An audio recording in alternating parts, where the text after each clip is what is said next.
Oke, weekly design updates edisi September ya, minggu terakhir.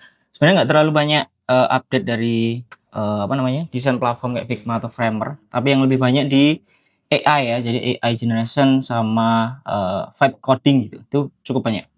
Langsung mulai aja. Yang pertama itu ada Framer Stagger Effect buat CMS. Jadi kayak misal sebelumnya itu kalau item CMS itu animasi appear atau scroll animation-nya tuh bakal barengan gitu. Animasi ketika muncul di view gitu. Tapi sekarang bisa di update atau ada new update tuh bisa kayak stagger. Jadi nggak berbarengan. Jadi biar lebih dinamis lah secara efeknya ya. Nah, kayak gini nih. Dia lebih dinamis terus ya nggak terlalu statis lah jadinya. Nah, yang kedua masih dari Framer ini efek baru yaitu Lightbox. Jadi ini mirip kayak pop up gitu ataupun ya Lightbox effect gitu. Ketika kita ngeklik gambar atau bisa kayaknya nggak tahu ya bisa hover atau enggak. Jadi ketika kita ngeklik tuh dia kayak nge-pop up atau apa ya, yang muncul lebih prominent lebih lebih di atas gitu ya. Ya kayak gini contohnya. Jadi kita klik dia bakal muncul ke atas kayak ini. Jadi ini kayaknya efek yang udah apa ya, yang udah dari dulu deh, udah ada. Jadi biasanya untuk foto, untuk imagery kayak gitu, ini cukup bisa digunakan. Aku juga sempat bikin komponennya kayak gitu.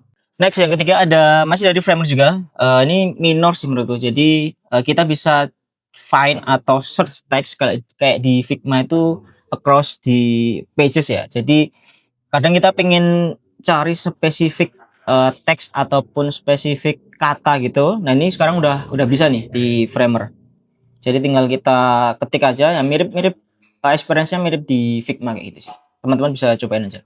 Nah, next ada dari Figma. Jadi ini berkaitan dengan Figma Make ya. Sekarang tuh kita bisa copy desain kita yang ada di Figma Make itu ke Figma Design. Jadi bukan sebaliknya. Kalau sebaliknya kan kita copy dari Figma Design ke Figma Make, tapi sekarang kita bisa copy dari Figma Make yang udah apa ya?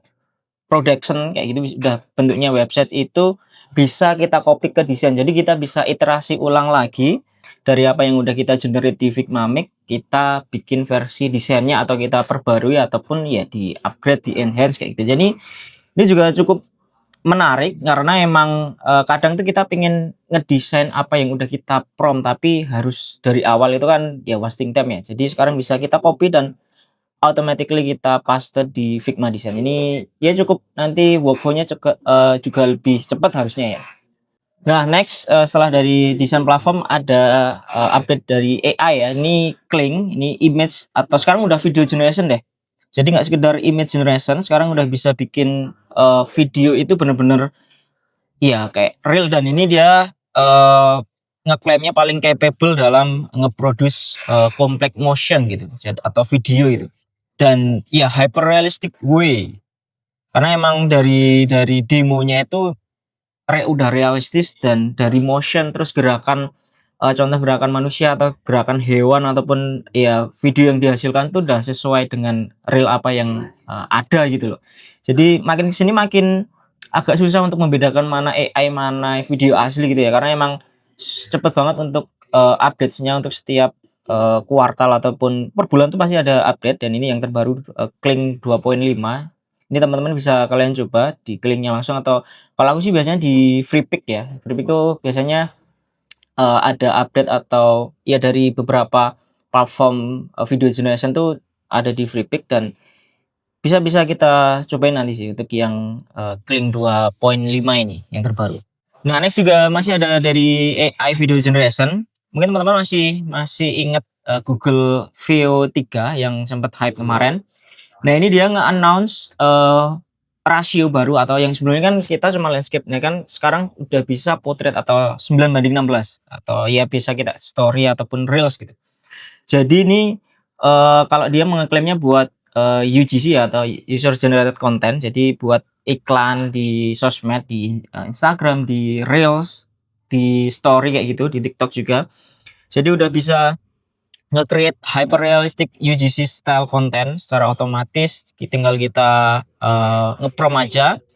Juga bisa generate multi clip variation dari satu referensi. Jadi nggak harus nunggu selesai, tapi udah bisa multiple clip. Terus juga udah otomatis pakai Nano Banana ya, yang dari Gemini kemarin. Jadi itu dia klaimnya ultra realistic karakter gitu. Jadi udah iya mirip karakter asli gitu. Agak susah untuk membedakannya nanti. Terus juga minimal editing required untuk campaign ready content. Jadi nggak perlu edit yang terlalu apa ya, terlalu kompleks gitu. Nah, next juga ada bukan video editor, image editor apps di HP. Tapi ini kita nggak usah pakai tangan. Jadi kita tinggal ngomong aja, ngomong ke AI-nya, terus AI-nya nanti otomatis ngeditin foto kita dan dia ada di mobile apps gitu ya. Jadi kayak Photoshop tapi ya kita nggak usah ngapa-ngapain, tinggal kita ngomong misal pakai make up.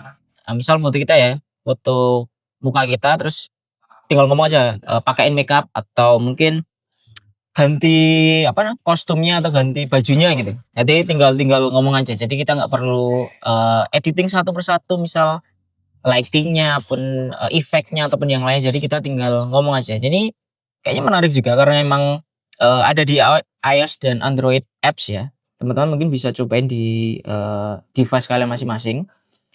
Jadi ini bisa ya itu kayaknya lebih cepet dan mungkin nanti tinggal kreativitas teman-teman ya. Kalau misal mau editing foto itu mau bentuknya seperti apa ataupun pengen dibuat seperti apa gitu, tinggal tinggal ngomong aja, nggak usah ketik-ketik ataupun harus geser-geser setting kayak gitu sih. Nah, next dari ChatGPT ya. Ini sekarang mereka kerjasama sama Etsy dan Shopify biar bisa langsung check out direct dari ChatGPT. Dari misal kita cari barang nih di ChatGPT kita cari terus ChatGPT nanti nampilin produknya langsung dari atau rekomendasi lah dari Etsy ataupun dari Shopify gitu. Jadi mungkin yang di US ya khususnya ya dia bisa langsung check out dari GPT. Jadi nggak usah buka Shopify, nggak usah buka Etsy gitu, bisa langsung belanja di ChatGPT gitu. Dan ini menurutku mungkin nanti persaingannya jadi lebih ketat ya karena produk yang bisa muncul di ChatGPT itu harus ya mungkin rankingnya nggak tahu ya seperti apa ya tapi udah possible gitu. Nah yang terakhir ada vibe coding ya dari Rovable. Sekarang ada update juga yang ini ya cukup cukup major karena dia ngeluncurin Lovable Cloud dan Lovable AI. Jadi kalau sebelumnya kan kita harus ketika bikin apps gitu ya, production kayak gitu, kita harus ngonek database terus manual masih copy API, masih bikin database sendiri baru dikonekin kayak gitu kan.